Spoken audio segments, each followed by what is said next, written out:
আপনারা জানেন যে ঐকমত্য কমিশন নামে একটি কমিশন গঠন করা হয়েছিল এবং তার কার্যকারিতা বলে শেষ, মানে তার কাজ শেষ। কী ঐক্য করেছে না অনৈক্য করেছে জানি না, বাট এই কমিশনের উদ্দেশ্য আদৌ সফল হয়েছে কিনা তাও আমি জানি না। বাট একটা কথা বলতে চাই, আপনি যে রিফর্মই করেন, দেখুন বাংলাদেশে স্বৈরাচার যদি একদমই বাদ দিতে চান, আপনাকে প্রথমে ফার্স্ট যে রিফর্ম করতে হবে সেটা হচ্ছে যে যিনি প্রধানমন্ত্রী হবেন তিনি 2 টার্মের বেশি হতে পারবেন না, লাইক ইউএসএ। কেন? দেখুন, একজন লোক তিনি ধরেন বিএনপি, আওয়ামী লীগ বা যে কোনো দল থেকে আপনার দলীয় যে প্রধান তিনি প্রধানমন্ত্রী নির্বাচিত হলো, বেশ ভালো কথা। আমাদের দেশের সরকারের মেয়াদকাল তো 5 বছর, ভালো কথা, 5 বছর রাখেন। কিন্তু এটাকে আপনার সে টোটাল 10 বছর প্রধানমন্ত্রী হতে পারবে তার জীবনকালে, এছাড়া পারবে না। তাদের সে পরপর 2বার হোক বা টোটাল 2বার হোক, ডাজেন্ট ম্যাটার, 10 বছর তার হচ্ছে সময়কাল। যদি এটা করেন তাহলে সে স্বৈরাচার কীভাবে হবে? সে তো জানবে যে 2 টার্মের পর তার ক্ষমতা সরতে হবে। তখন স্বাভাবিকভাবে একজন স্বৈরাচার যে কাজগুলো করে সে করবে না। তো সিম্পল। আমার আপনার মাথায় ঢোকে, সরকার যারা এদেশে রিফর্ম করে তাদের মাথায় ঢোকে না? তারা সব ডিগ্রিধারী, ডুয়েল সিটিজেন, সবাই আমেরিকার সিটিজেন, মোস্ট অফ দেম। তারা জানে না এগুলো? জানে। কেন করবে না? কেন? তাদের স্বার্থ জড়িত। দেখুন, আপনি এই যে সবাই বলে আওয়ামী লীগের শেখ হাসিনা তিনি স্বৈরাচার হয়ে উঠেছিল, এই জন্য দায়ী কে? হ্যাঁ, তার দোষ আছে, তার ইচ্ছা আছে, ক্ষমতা ছাড়ার ইচ্ছা নাই। আমাদের সামান্যটা আপনার স্থানীয় কোনো বাজার বা সমিতির ইলেকশনে আপনাকে ক্ষমতা ছাড়তে চায় না, প্রধানমন্ত্রী ক্ষমতা কেউ ছাড়তে চায়। বি প্র্যাকটিক্যাল হন ভাই। ছাড়তে চায় আপনার এলাকার যে বিভিন্ন সমিতি আছে, সেই কি সেখান থেকে সভাপতি সেক্রেটারি পদ ছাড়তে চায়? ছাত্রলীগের পোস্ট পাওয়ার জন্য মানুষ ঘুষ দিচ্ছে, কোথায় আছেন আপনি? সেখানে প্রধানমন্ত্রী মানুষ ছাড়তে চাবে? এত ভালো আমরা? রিয়েলি?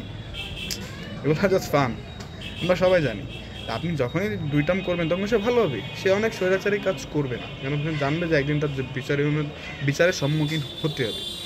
বাট আমরা কী করেছি, ইন্ডিয়া, পাকিস্তান, বাংলাদেশে একদম মানে একজন লোক বারবার প্রধানমন্ত্রী নির্বাচিত হবে, তাহলে তখন কী ভাববে? আমি বারবার হতে থাকি, ক্ষমতা ছাড়বো না, আমার বিচারও হবে না। আর আমরা যখন ক্ষমতা থাকি আমরা তো সব ভুলে যাই যে একদিন ক্ষমতা ছাড়তে হবে, সব ভুলে যাই, আমরা ওটাই শোষক। তো এই রিফর্মটা করেন, সব ঠিক হয়ে যাবে। না, এই রিফর্ম আমরা আবার মানতে চাই না। কেন মানতে চাই না? ওই যে বন্ধ হয়ে যাবে। আরও জিনিস আছে, দেখবেন যে দলের সভাপতি যে তিনি কেন প্রধানমন্ত্রী হবে, এটা যদি করতে পারেন ভালো হলেও প্যারা নেই। আপনি যদি 2 টার্ম করেন দেন এটা এসব কোনো প্যারা না, বা 2 টার্ম করতে হবে।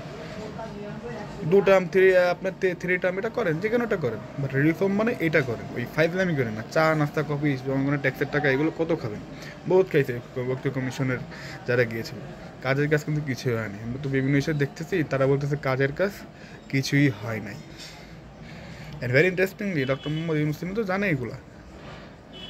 তিনি ফ্রান্সে থেকে গেছে, ইউরোপে থেকে গেছে, এইসব দেশে কি বারবার প্রধানমন্ত্রী, সারা জীবন প্রধানমন্ত্রী নাকি একজন লোক? বলেন তাহলে বাংলাদেশে কেন এটা হবে না? আর বাংলাদেশে যে দল এটা চাবে না ভাববেন তাই সে নেক্সট স্বৈরাচার হবে। Simple, transparent. আপনি এটা দেখতে পাচ্ছেন না, যে দলই বিরোধিতা করবে সে চায় না। কেন? সে আমাদের স্বৈরাচার হতে পারবে না। 2 টার্ম তো অনেক, বা 3 টার্ম অনেক। আপনি 3 টার্ম করেন, 15 বছর থাকেন, বা 2 বছর 10 বছর থাকেন। আপনি নিজেই বলতেছেন জনগণ ক্ষমতার উৎস, জনগণ যাকে ভোট দেবে সে আসবে। তো আপনি জনগণের উপর ছেড়ে দেন। আপনি ভালো কাজ করলে অবশ্যই জনগণ আপনাকে ভোট দেবে। আমরা বাংলাদেশের লোক এত বেমান না ভাই, এত বেমান না। আপনি কাজ করলে আপনাকে খুঁজবে সে, আপনার জীবন দিয়ে দেবে দেশের। দেশের লোক কিন্তু লয়াল আছে এখন স্টিল। তো বুকে যদি সাহস থাকে এটা বলেন যে 2 টার্ম হবে, 2 টার্মের বেশি নয়। হ্যাঁ, একজন হতেই থাকবে আর আমরা সাধারণ মানুষ তার শাসনেই থাকবো। রাজতন্ত্রের আপডেট ভার্সন। Thank you.